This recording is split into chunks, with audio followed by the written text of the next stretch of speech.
मुंबई आणि महाराष्ट्राला हात लावून दाखवाच असा इशारा राज ठाकरेंनी सत्ताधाऱ्यांना दिलाय। इतकंच नाही तर मराठीसाठी कोणतीही तडजोड करणार नाही असंही राज ठाकरेंनी म्हटलंय। तसंच तुमची सत्ता विधिमंडळात तर आमची सत्ता रस्त्यावर असा सूचक इशाराही राज ठाकरेंकडून देण्यात आलाय।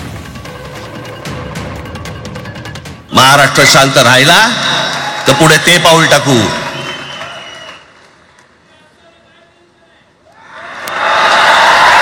कोणाची माय व्हॅली आहे तरी महाराष्ट्राला हात घालून दाखवावा, मुंबईला हात घालून दाखवावा।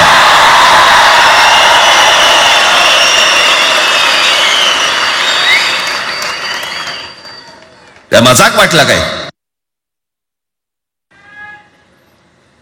आम्ही शांत आहोत याचा अर्थ गांडू नाही आहोत।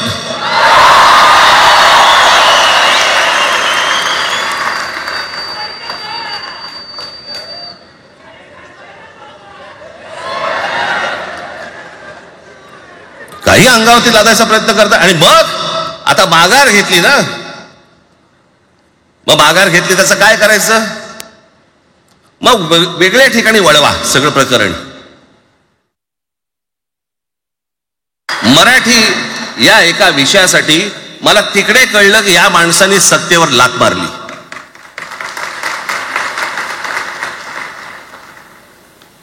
हे संस्कार ज्या पोरावरती झाले असतील तो मराठीसाठी तडजोड करेल काय? बाकी सगळ्या युत्या आघाड्या सगळ्या कुठच्याही गोष्टी होत राहतील, महाराष्ट्र मराठी, मराठी माणूस, मराठी भाषा याच्यावर तडजोड होणार नाही, कोणत्याही परिस्थितीत होणार नाही।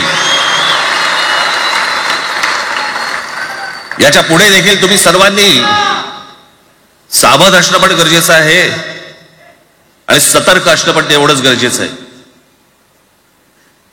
पुढे पुढे काय काय गोष्टी घडतील, काय काय गोष्टी होतील कल्पना नाही, परंतु मला असं वाटतं की ही मराठीसाठीची एकजूट ही कायम राहावी आणि महाराष्ट्रामध्ये सन्माननीय माननीय बाळासाहेबांचं जे स्वप्न होतं ते पुन्हा साकारावं अशी एक आशा, अपेक्षा आणि इच्छा व्यक्त करतो। कोणाला विचारायचं नाही, शिक्षण तज्ञांना काही विचारायचं नाही, कोणाला काही विचारायचं नाही, बस आमची सत्ता आहे, आमच्याकडे बहुमत आहे, आम्ही लादणार। तुमच्या हातात सत्ता असेल ती विधान भवनात,